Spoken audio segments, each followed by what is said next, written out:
Jerusalem, city of peace.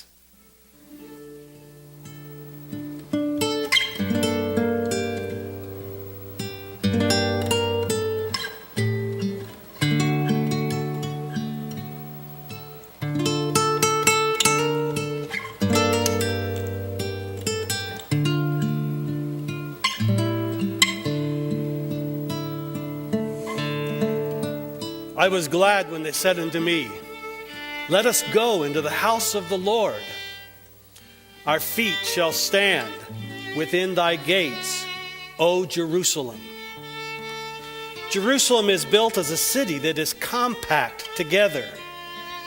Whither the tribes go up, the tribes of the Lord, unto the testimony of Israel, to give thanks unto the name of the Lord.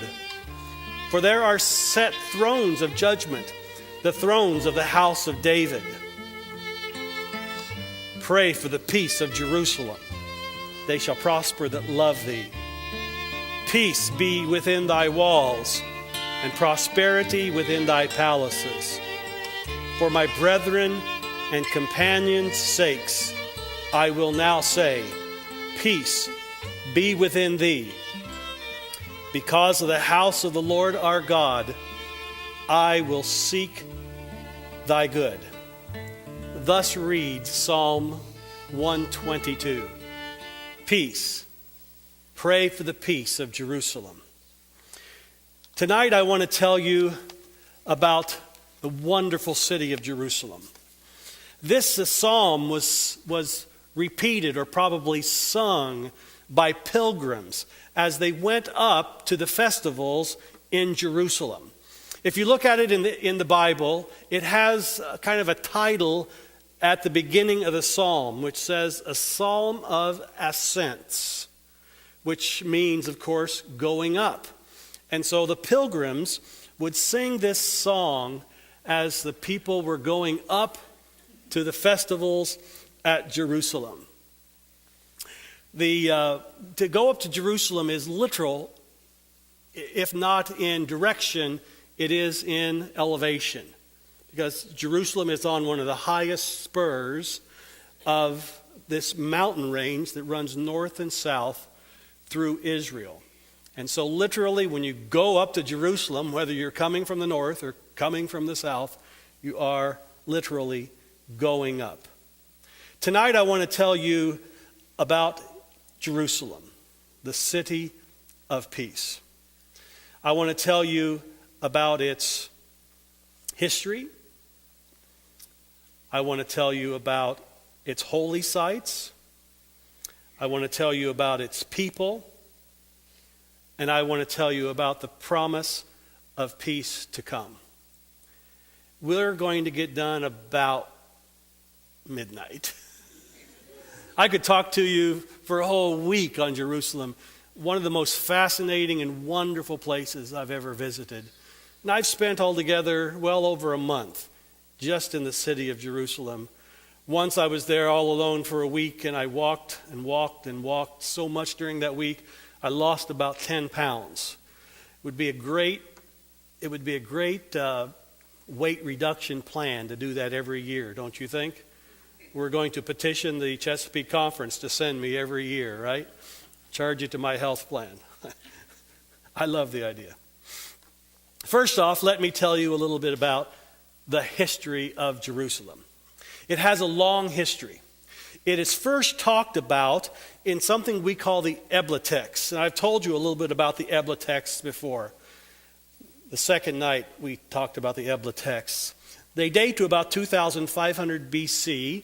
They were found in this ancient site today called Ebla. Now, then it was called Tel Mardik. And it is spoken of in the Ebla tablets as Salem, about 2500 BC. Later on, it's mentioned in Egyptian texts of the 18th and 19th 19th centuries BC. The Amorites are ruling Jerusalem at that point in time, and it's called Jerusalem. A couple little extra M's in there. It's also mentioned in the Bible very early on in the Middle Bronze Age or early Bronze Age. It just depends on where we make the break in there. It's talked about in Genesis that Abraham meets a figure called Melchizedek. Melchizedek, Melech, means king. Sadek means righteousness. So the translation for Melchizedek is the king of righteousness. And in Genesis, it talks about Abraham meeting him.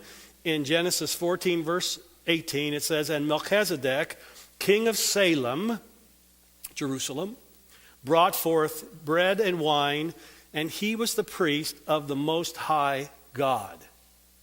Fascinating to see a priest of the Most High God in Jerusalem in 1800 BC. We also have evidence of Jerusalem in something called the Amarna letters. Now, the Amarna letters are found in Egypt. They're written in cuneiform, but they were not written from Egypt. They were written from Canaan in cuneiform to the rulers in Egypt. At this point in time, Canaan is subject to Egypt. And so these Amarna letters are written back to Egypt. They've been found in Egypt, and it's called Jerusalem in the Amarna letters. It's very fascinating to find ancient cuneiform tablets in Egypt. It was an exciting find. At the time of the Jebusites, or it was ruled by the Jebusites, at the time when King David came and finally got it into Jewish control.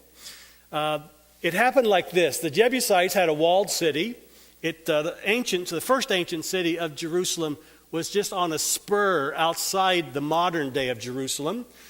And the Jebusites thought that they were very, very safe inside their walled city. And David kind of made a challenge to his soldiers. Someone get in.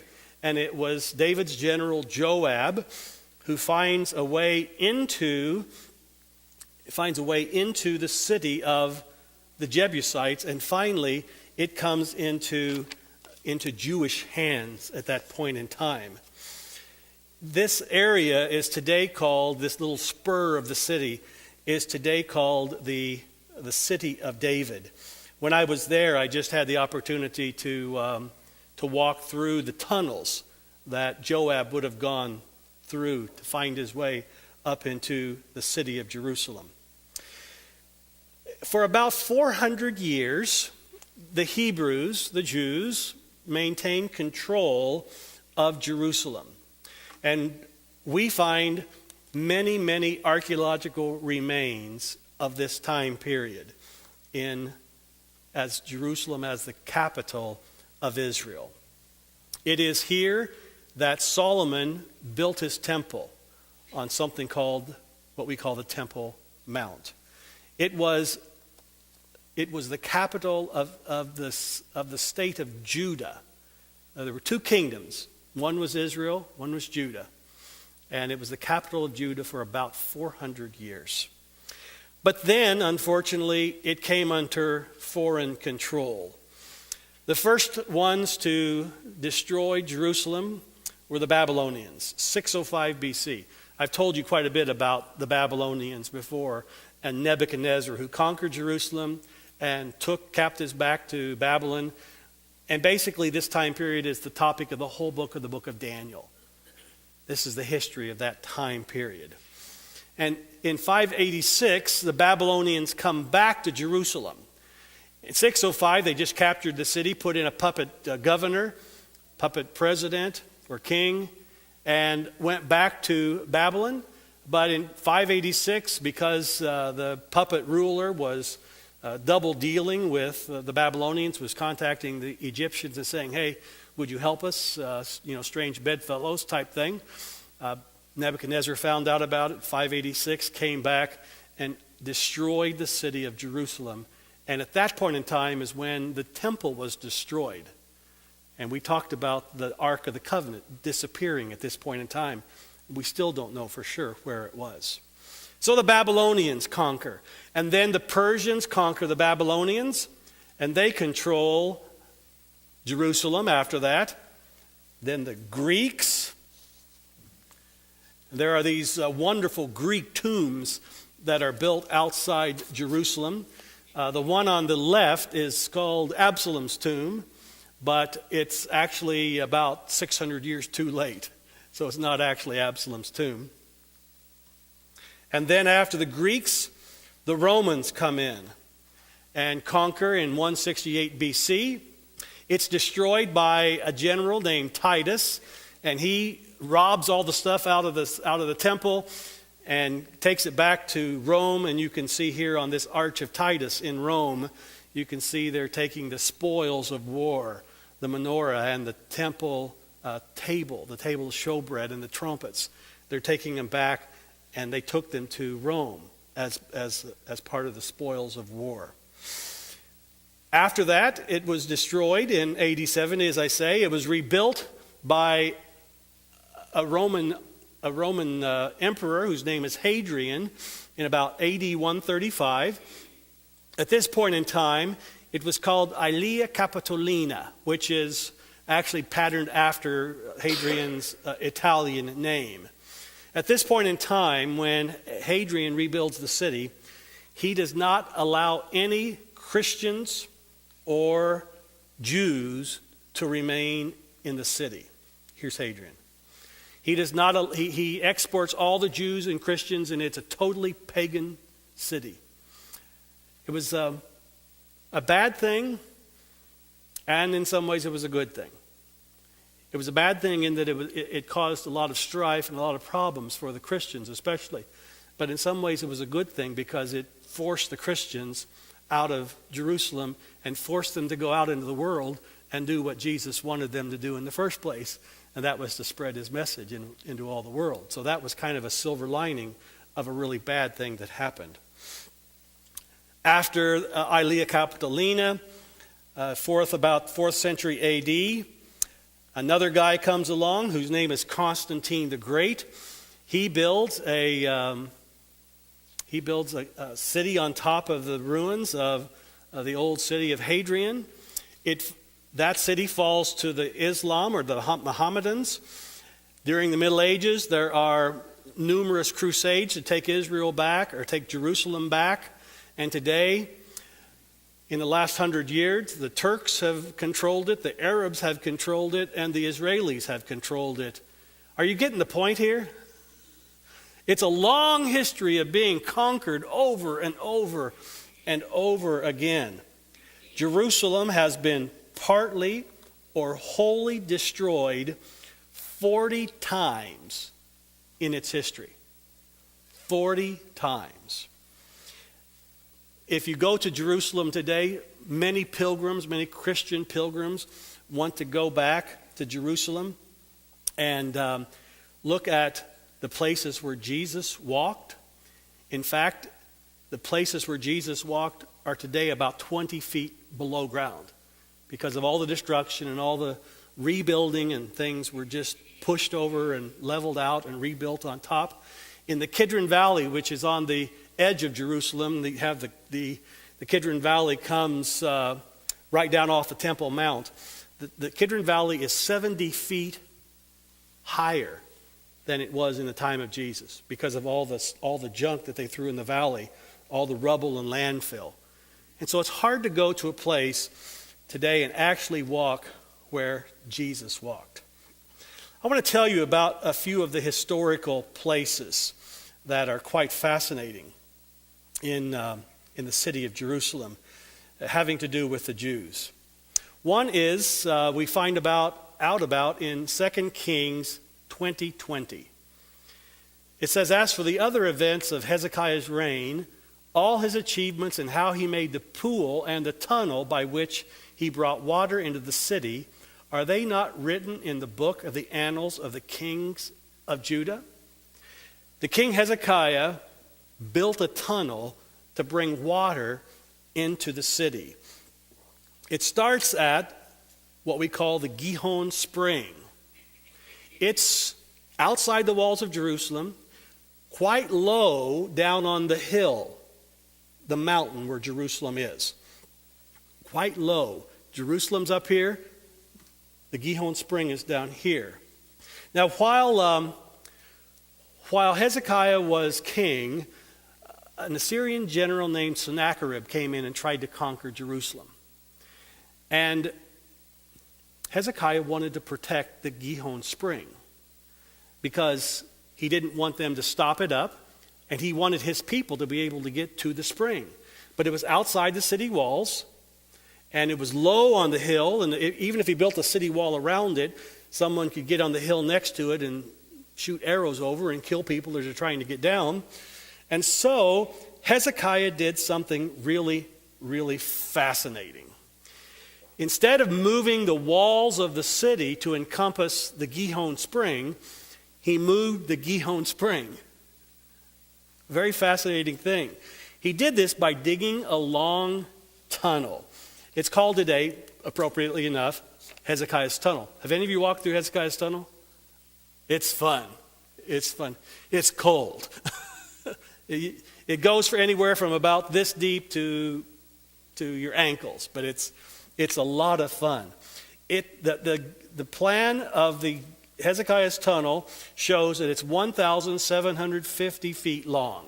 It's 1/3 of a mile long. And the purpose is to bring the water from the Gihon spring into the city of Jerusalem. Of course, water finds its own level, right? So it's low on the hill out here. Jerusalem's up here, so they had to dig a tunnel down in to be able to get to the water as they brought it in. 1/3 of a mile long. And notice that it is at a very circuitous route.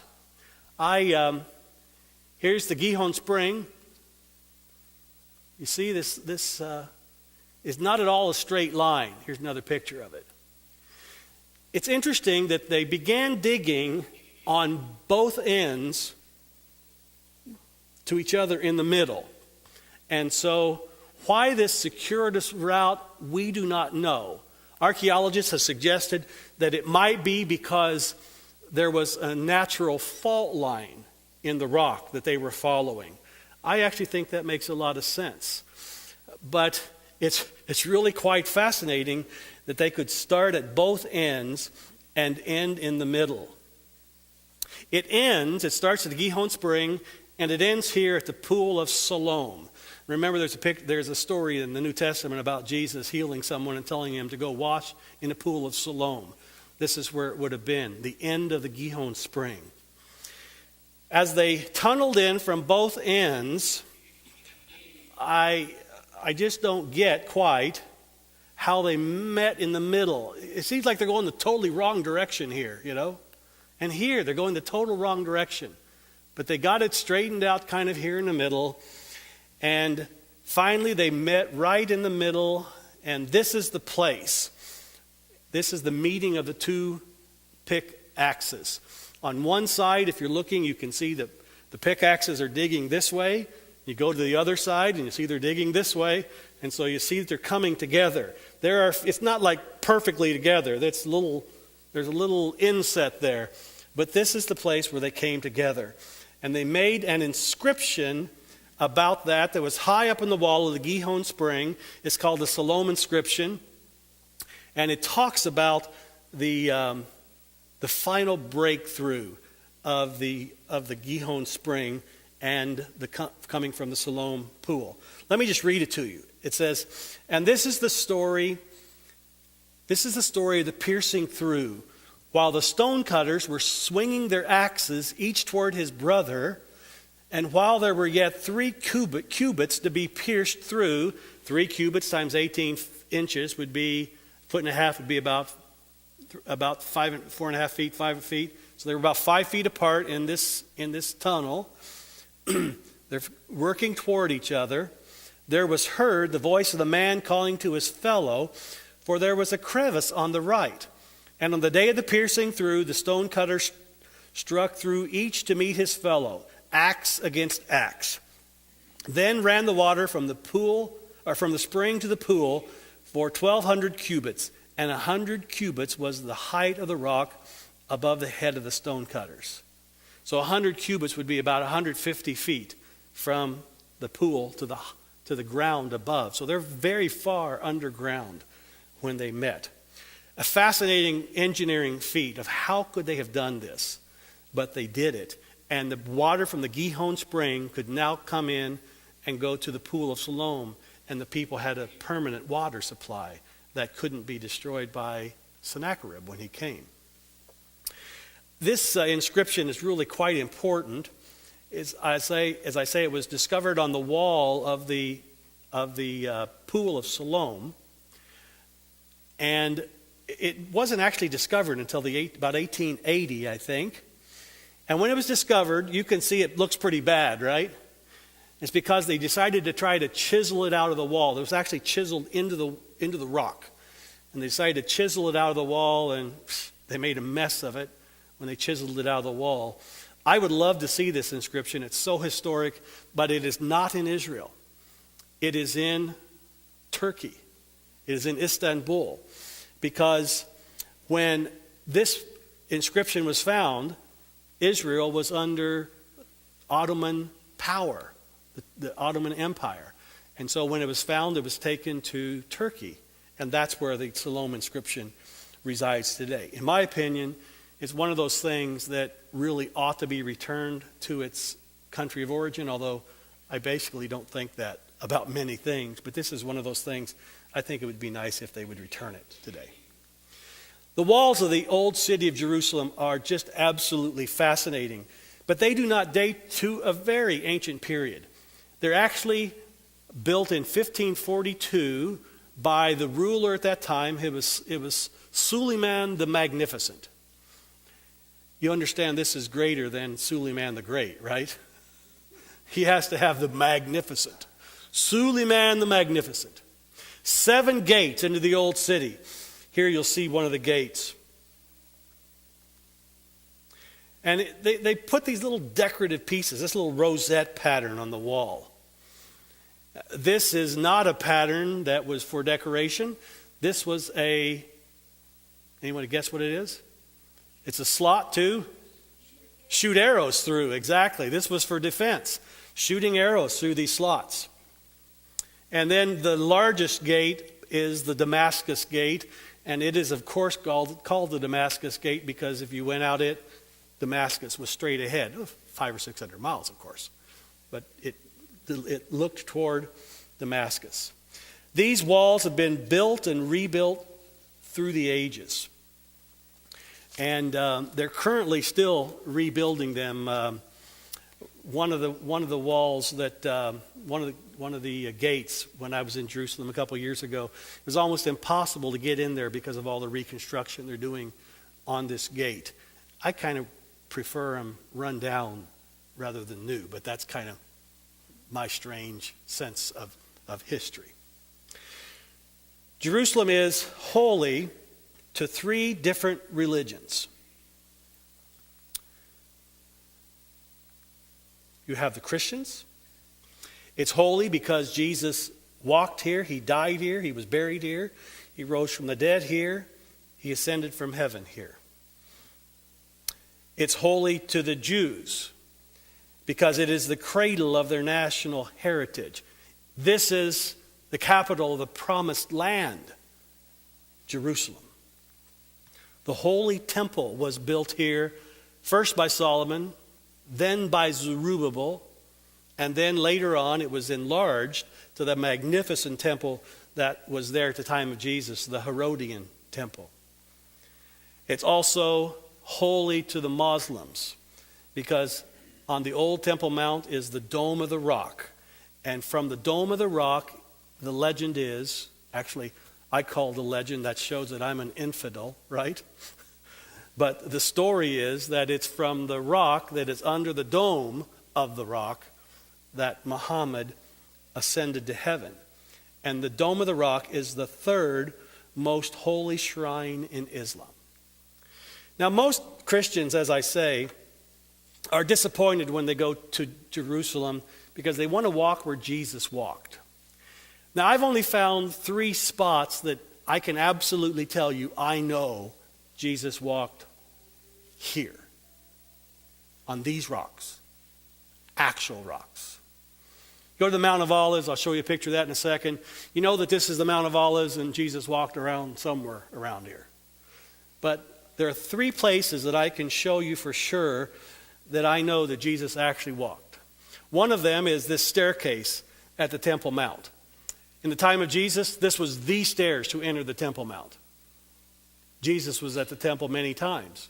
There is no question that on these rocks, Jesus actually walked. There's also, along the Temple Mount retaining wall, the western wall, I'll show you a picture of that in a second, they have excavated down to the layer of the time of Jesus. This is all underground. And so they have found this stone road, this street, that had stores on either side that you could have bought stuff when you were coming to the temple. And this is the street in the time of Jesus. And there's little doubt in my mind that these actual rocks are the rocks where Jesus walked. It's a very fascinating place to visit. And then there are some steps that have just been recently excavated that are on the hillside near the house, the traditional house of Caiaphas, the high priest. And when they took Jesus to the high priest's house, Caiaphas' house, these are the stairs that were there at that time. And so these are the 3 places that I absolutely know that almost with certainty Jesus actually walked on these actual blocks, these actual rocks. Otherwise, we just know of general places. Like here's the Mount of Olives. Jesus spent much time on the Mount of Olives with his disciples. He would go up on the Mount of Olives, walk down the Mount of Olives into the Kidron Valley, and then walk back up into the city of Jerusalem, going into the area near the temple. We know that this is where the Mount of Olives was. We also know that at the base of the Mount of Olives, there was the Garden of Gethsemane. The Garden of Gethsemane was, in actual fact, a grove of olive trees. And so at the base of the Mount of Olives, there's a spot, the traditional site of the Garden of Gethsemane. Now, was it these exact square centimeters? Probably not. But it was here somewhere that Jesus was in agony in the Garden of Gethsemane. In the Garden of Gethsemane, you have in the Garden of Gethsemane, you have a large church called the Church of All Nations. And inside the church is a piece of bedrock stone that is visible from without dirt on it. And it's said that this is the traditional place, the rock of the agony, where Jesus cried and where he sweat blood. It's inside this wonderful Church of All Nations. It's really quite a lovely church. Got this beautiful mosaic out front. Now, right next door to this is another church. It's a Russian Orthodox church. And they have their own Garden of Gethsemane. And they have their own rock of the agony, you see. And so there are certain sites that we could say are actual sites, but there are also many places that are, in essence, traditional sites. And so most of the places where they say this is where so-and-so happened, I always believe it's traditional, and I say, okay. If nothing else, it's a wonderful place to remember that event in the life of Jesus. If nothing else, that's the way I view it. Many people have heard of the Via Dolorosa. The Via Dolorosa is a street in Jerusalem that is the traditional route of Jesus from the house of Caiaphas until he got to Calvary and to the tomb. And so you see there the name Via Dolorosa. But do you see right here the 5? This is on the Via Dolorosa. There are 12 stations of the cross, as many churches today are built with 12 stations of the cross, especially Roman Catholic churches. And so this is the 5th station of the cross. And so it's possible to walk along the Via Dolorosa. It's interesting that much of the Via Dolorosa is in the Arab quarter. And so the Arab people often don't appreciate the Christian pilgrims walking through the Arab quarter quite as much. The souvenir salesmen love us. But when I was there, we started out walking area called the Lithostrum. I'll show you a picture of it here in just a second. But we were getting to that area, and up way above us on the wall there was an Arab school.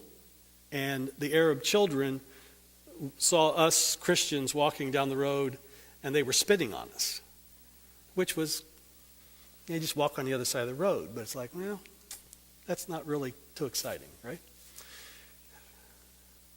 Here's another station of the cross. This is station 3, where Jesus fell at the cross. This is a picture of the Lithostrum, as I was telling you about in just a second ago. There are these stones, these paving stones that have these games inscribed in them, scratched into them. And of course, it says, remember, they gambled for Jesus' clothes. And so the Roman soldiers had these games carved into the rock where they would actually gamble when they were not doing something else. This arch is called the Ecce Homo arch, which means in Latin, behold the man. This is where Pilate said, behold the man. The Via Dolorosa ends at the Church of the Holy Sepulchre and the place of the burial and the cross and the burial of Jesus. Now, there are 2 places in Jerusalem that are traditional spots for the crucifixion and for the burial of Jesus.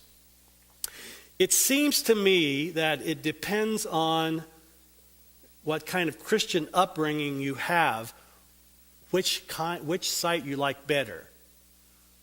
Let me describe it like this. The first one I'll tell you about, I'll go back for a second. The first one I'll tell you about is called the Garden Tomb. And it was during the 1880s that a guy named General Charles Gordon was in Jerusalem, and he spotted on the hillside this form. Can you see it? Eyes,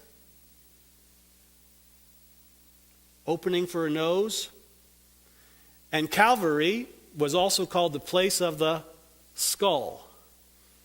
And so Gordon said, and this is called Gordon's Calvary, by the way. Gordon said, this is the hill where Jesus was crucified. And nearby, they found a tomb. It's today called, there's a close-up of the eyes. They found nearby a tomb, which is today called the Garden Tomb. And inside, there were 2 burial places. One was used, one was not. Looking out from the tomb. Now, there are many Christians, Protestant Christians especially, who really like the Garden Tomb, because the Garden Tomb is the kind of setting that many, especially Protestant Christians, would like to think about the crucifixion and the burial of Jesus. But it's really probably not. This tomb probably dates to the Iron Age, about 800 BC. So it's probably about 800 years too early. The other site is called the Church of the Holy Sepulchre. It was identified as early as 320 AD by a woman we've talked about before if you've been here, Helena, who was the mother of Constantine the Great. She went around identifying holy places, and she founded a place in Jerusalem that she said was the place of the crucifixion and burial of Jesus. And it's actually on an ancient map called the Madaba map. It's very distinctive. You see it. You see this gray dome here is the main dome over the Church of the Holy Sepulchre. Inside, there is a large shrine that is built over the actual tomb of Jesus. Inside is the tomb of Jesus, all covered with gold and ornate carvings and all kinds of stuff. And if you go to the upper level, they have built around, but you can see it through this glass, the actual rock of Mount Calvary. And so this is the other place in Jerusalem for the crucifixion and burial of Jesus. Now, I told you this is on the Modibum map. Here it is, actually right here, the Church of the Holy Sepulchre. It had a golden dome back then. This map dates to 600 AD. At this point in time, it had a golden dome, but that didn't last long. So I robbed it off. Now, for the most part, most Protestant Christians like the Garden Tomb. For the most part, most Roman Catholic Christians or more formal Christians like the Church of the Holy Sepulchre. This is not meant to be a bad phrase, but for most Protestants, the Church of the Holy Sepulchre has too many bells and smells, as they say. It's just not the kind of setting that most Protestants are comfortable with. And so, which is it? Well, I actually lean toward the Church of the Holy Sepulchre, in actual fact. There are many other sites in Jerusalem that are certainly traditional sites, but are not the actual sites. For instance, here is the place of the upper room. If you want to go to the upper room, this is where they'll take you. And you imagine in your mind's eye Jesus with his 12 disciples in this upper room.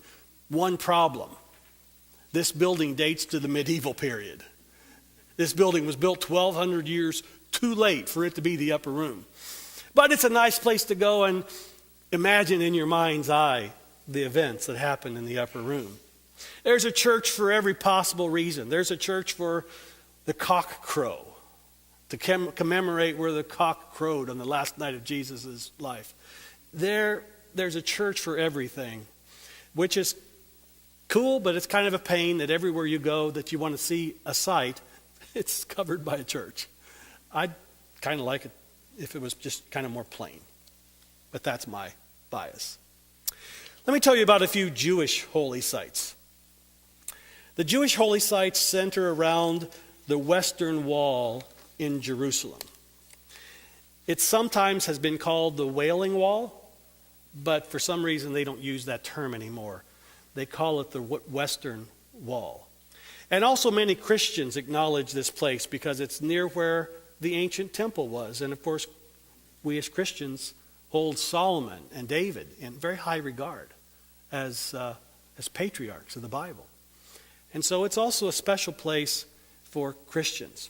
Really what the Western Wall is a retaining wall to hold the dirt in for what's built up on top. Originally it was a temple that was put up there enlarged by Herod the Great. You can stand at the bottom of the wall and look straight up. It's a very, very fascinating place to be. Inside, in order so they don't have to fill the whole thing in, inside there are some large arched areas where there's open spaces. These are called Solomon's stables. But again, they were built 800 years too late for them to have been used by Solomon. But they get these interesting names that really are not significant at all. When I was there, almost every time I'm there, the place has dozens, if not hundreds, of soldiers there. So I thought it would be fun to pose with all these good, strong, buff-looking soldiers, and then the cream puff in the middle. The Western Wall is as close as it's possible for you to get, except for up on the Temple Mount. It's as close as possible for you to get to where the ancient Jewish temple was actually built, which is up on the mountain. And since it's claimed by the Muslims, basically Jews are not welcomed up there. Notice that it's divided into two areas. See this dividing line right here? This is for the men, and this is for the women to come to pray. And on any given day, there are lots of men there praying, and there really aren't usually very many women there praying. I guess they have more important things to do. At least their husbands think so. It is a wonderful place to pray. Every time I've been to the Western Wall, I put on my little cardboard kaput, yarmulke on my little cardboard hat, and walk up to the wall. And every time I've been there, I always go up and pray. And it's a very inspiring experience, even though it's not dedicated to Jesus. It's still an inspiring place to be, to pray. One of the things that they do is they print out prayers on pieces of paper and fold them up and put them in the cracks. And I thought it was cute. These boys are trying to get their prayer as high as possible. Maybe they thought that God would be more likely to read it if it was higher up there. I don't know. The history of the Temple Mount is very long. This area where the Western Wall is and up on top. It's a place where we believe that Abraham came to sacrifice Isaac, Mount Moriah. Solomon built his temple here in about 900 BC. It was destroyed by the Babylonians. Zerubbabel built a second temple here, and it was later enlarged by Herod to be a wonderful temple. It was destroyed by the Romans in AD 70, and you can actually see today the rocks at the bottom of the Temple Mount. These are just mounds of rocks that were pushed off by the Romans off the top of the mountain, off the Temple Mount, and laying in the valley below of the Temple Mount. It's a very fascinating thing to see, and it reminds you of this text. Matthew 24, 1 and 2. In Matthew 24, 1 and 2, Jesus foretells. He says, see all these rocks? One day they're going to be thrown down. There won't be one up on top of the other. And the disciples couldn't believe it, but it did actually happen. Well, it was destroyed in AD 70. Hadrian built a temple to Jupiter on top of here. And then the Muslims came along and built what's there today, the Dome of the Rock. Now, there are still some interesting things that you can recognize from the time of the original building of the temple. Notice these interesting rocks jutting out of the wall here. These have been seen for hundreds of years, but it was wondered, what were they?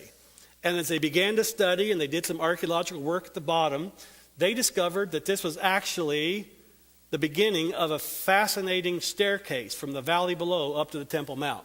So you see, it came out, and here's this fascinating looking stairway that people could use to get up on top of the temple.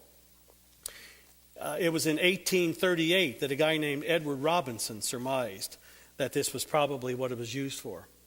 You also have you also have these Herodian stones. These stones are very, very distinctively cut. And whenever you see these stones that are cut with a little border around them, you see it? A little edge around them. These were cut by Herod's masons. So it's a very distinctive building style that they have found at the Temple Mount. And then here's this place called the Place of the Trumpeting. This Hebrew inscription actually says, to the place of the trumpeting. And this was found at the southwest corner of the Temple Mount, down amongst all those rocks that were cast off. It was actually found down there. And this is the place where, at the beginning of the Sabbath, this is the place where they went up to blow the shofar, so people would know the Sabbath was coming. Well, let me tell you about a couple Muslim holy places. Of course, the biggest one is the Dome of the Rock on top of the Temple Mount. But there's also up there another mosque that most people have never heard of. It's called the el-aqsa Mosque. And the el-aqsa means the furthest. And so you have the Dome of the Rock, a very fascinating building. Inside, it is made out of this wonderful polished marble. And when I was there the first time in 1980 it was about 1989, it was possible for me to go inside the Dome of the Rock. So I was able to take this picture But today it is not possible for a non-Muslim to go into the Dome of the Rock. There's also here the el-aqsa Mosque, which stands up on the Temple Mount, and it's also a huge mosque. In actual fact, this is a mosque, and the Dome of the Rock is actually more of a monument. Now, this was built by, well, it's believed that in the Dome of the Rock, Muhammad actually ascended to heaven. And it was built in about 600 AD by a guy named Caliph Omar, who came to the Temple Mount and found that it had been used as a dumping ground for garbage. And so the story is that he gathered his robe and gathered garbage in his robe and went over and threw it off the edge of the mountain, and everyone else did, and they cleared it off, and they built this wonderful and beautiful building. I love to take pictures of myself like this, you know. It is this rock where they say that that Muhammad actually ascended to heaven from here.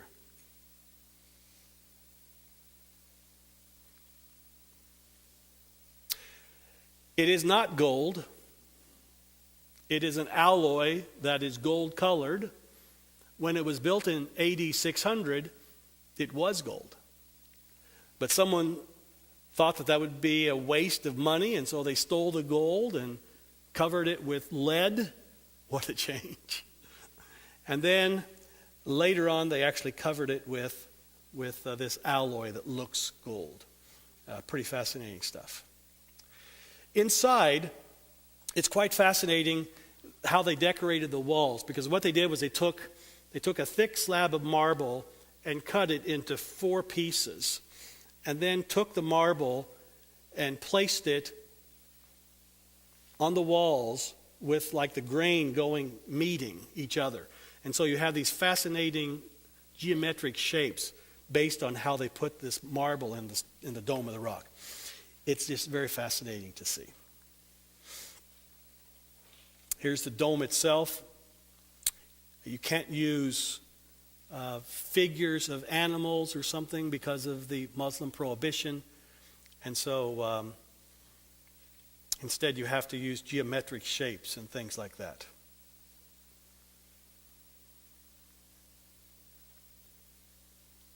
It's a wonderful place to visit.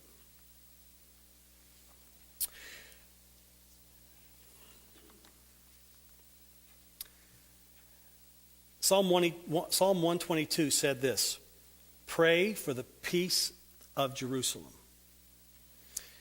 The psalm seems almost prophetic.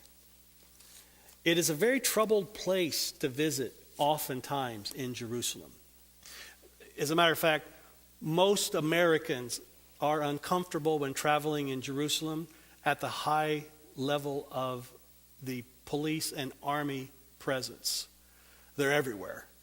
Remember one of my first understandings of that was one night when like my second night in Israel ever, went to a pizza parlor. And I was eating at the pizza parlor up at a Israeli pizza, of course, right? Eating at the pizza parlor up at the counter, and a soldier came in and wanted to walk behind me, and it was just a very small little pizza joint. And as he walked behind me, I felt the muzzle of his gun rake across my back, and it kind of made me go, as you can imagine. Most of us are uncomfortable with that. And one of the biggest problem that's happening in Israel today is having to do with the peace. I don't think primarily is the peace of the 3 religions, but I think it's the peace of the 2 ethnic groups, the Jews and the Palestinian Arabs. The Jews claim Israel and the Holy Land because they are descended from Abraham, and this is the promised land. The Arabs claim it because they are descended from Abraham through Ishmael, and it is their promised land. Well, that's perhaps an oversimplification, But that is in essence one of the age-old historical complaints. You can see on this map that there are two parts of Israel. This is the part of Israel proper, and then this is that area of Israel that they're always talking about called the West Bank. You've heard that, right? So now you get a visual picture of what it looks like. Until 1917, the Ottoman Turks were ruling. Up until 1948, the British were ruling. In 1948, this land was divided between the Jews and the Arabs. And then in 1950, the Jews made West Jerusalem the capital of Israel. And so it was a progression where the Jews came into control of Israel. You can see that in this, on the wall of this gate, you can see that it has had a lot of action. There have been many battles fought in Jerusalem. Israel and Jordan fought over Jerusalem until a ceasefire, until 1948. In 1950, the Jews made West Jerusalem their capital. 1967, something called the Six-Day War, in which the Israelis took over the whole land, the occupied territory. And here is the problem, those occupied territories. Now, I'm going to refrain, even though it's hard, I'm going to refrain from giving you my political opinion, because the name of this lecture series is Archaeology of the Ancient Bible, Archaeology of the Ancient World and the Bible. It is not archaeology political talk in the Bible. So I will refrain. But it seems to me that a lot can be said about Israel and about the Palestinians and the Jewish people just by this. It's all attack and counterattack. You hurt me and I'll hurt you twice as bad. You hurt me again, I'll hurt you 3 times as bad. Over and over and over again. I don't really know what the answer to the problem in the Middle East is. Someone told me one time, I thought this was a cute little quip, the real answer is to convert them all to Christianity. Then the violence wouldn't be any worse than it was in Northern Ireland for decades. Kind of a sad commentary. Can they ever be brought together? Will a 2-state system really work? I don't know. I just don't know whether it will actually ever work or not. Will peace come? Can we ever get them together? I don't know. But I do know this, that peace sometime will come. The Bible foretells that there will be a coming peace of Jerusalem. Now there are many Christian preachers and theologians who are very, very pro-Israeli, pro-Jew, because they believe that the Jews were God's chosen people and he cannot turn his back on them as his chosen people. So therefore, they believe in what's called the rapture. You've got to get the Christian church out of the way so God can go back and work with the Jews and make them his chosen people again. But let me share with you this passage from Galatians chapter 3, verse 29. It says this: if you belong to Christ, then you are Abraham's seed and heirs according to the promise. The way I believe that text should be interpreted is that when we become Christ's, we become Christian, we become follower of Christ, that we then inherit that which God promised to Abraham. We become the seed of Abraham. So therefore, the promises that God made to Abraham will be fulfilled in the Christian church. And it's not necessary that God's going back to fulfill those promises in the Jewish nation. And so we are heirs of the promise. And there's this wonderful, wonderful promise that we have that's from Revelation 21, verse 4. It says this: He will wipe away every tear from their eyes. There will be no more death or mourning or crying or pain, for the old order of things has passed away. It's very obvious that that is not talking about Jerusalem today, right? It can't be. Back up a couple verses to see what John is really talking about. John says, I saw the holy city, the new Jerusalem, coming down out of heaven from God, prepared as a bride, beautifully dressed for her husband. And I heard a loud voice from the throne saying, now the dwelling of God is with men, and he will live with them. They will be his people, and God himself will be with them and be their God. This perfect time when the new Jerusalem will come down, there will be no more death, sorrow, crying, will not be under Netanyahu, and it will not be under Mahmoud Abbas. It will be under God himself. He will be the ruler. He will be the leader. The new Jerusalem comes down out of heaven. Back up one more verse. In order for that to happen, Revelation 22, verse 1, tells us, actually this is, that was Revelation 21, this is Revelation 22. Revelation 22 tells us, John says, I saw a new heaven and a new earth. For the first heaven and the first earth had passed away, and there was no more sea. A new heaven and a new earth, a new Jerusalem. 2 Peter also talks about this. He says in 2 Peter 3:10, he says, but the day of the Lord will come like a thief. The heavens will disappear with a roar. The elements will be destroyed by fire, and the earth and everything in it will be laid bare. The earth will be destroyed, and God says he will create a new heaven and a new earth in which it will be perfect. The new Jerusalem. You see, the Jerusalem on this earth is too far gone. The only way that God can salvage anything from this, not just Jerusalem, but from the whole world, is to create a new heaven and a new earth. 2 Peter 3 continues on. It says, as you look forward to the day of God and speed its coming, that day will bring about the destruction of the heavens by fire, and the elements will melt in the heat. But in keeping with his promise, we are looking forward to a new heaven and a new earth, the home of righteousness. We have a promised home, but it's not on this earth. Jesus promises it like this. He says in John 14, 1 through 3, he says, do not let your hearts be troubled. Trust in God, trust also in me. In my Father's house are many rooms. If it were not so, I would have told you. I am going there to prepare a place for you.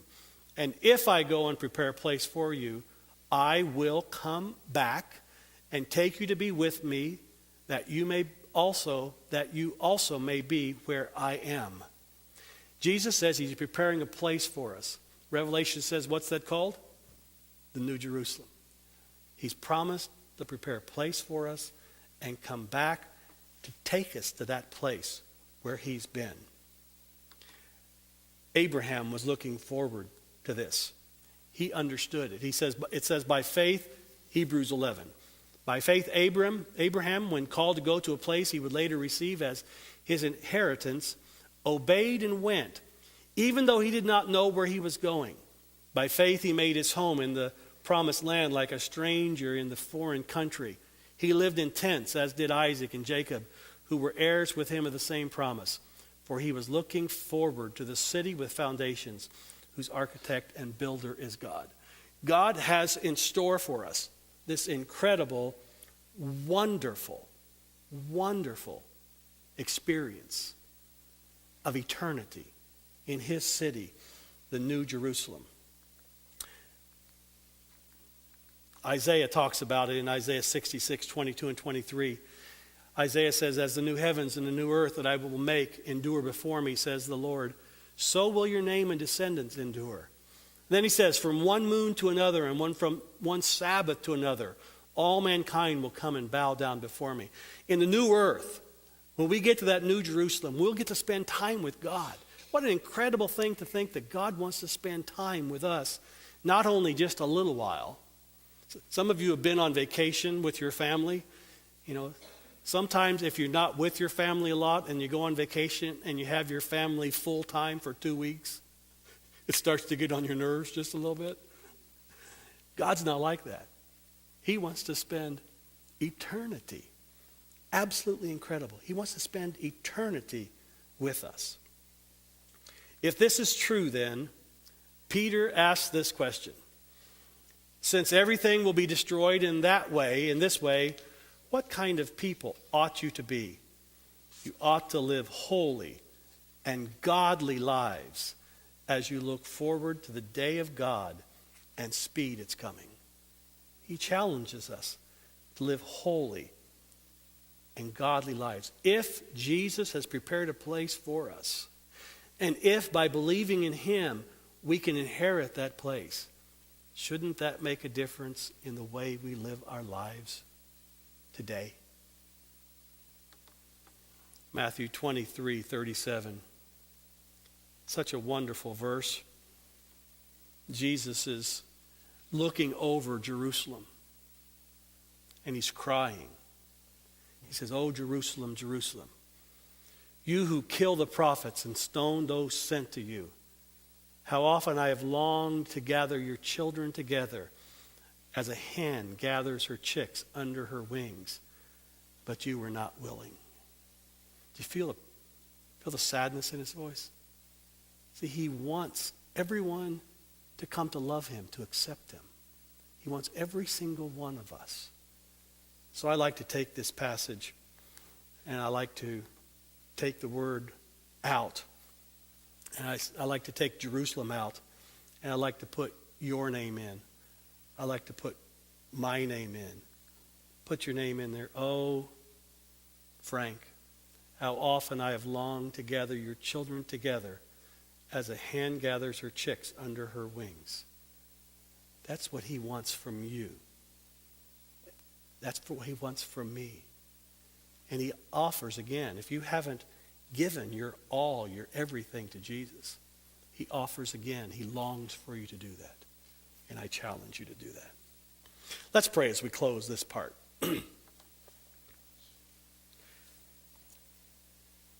Dear Lord, I thank you so very, very much for this appeal that Jesus made to the people in Jerusalem, but also that he makes to us. So, Lord, I just ask you to bless and to lead.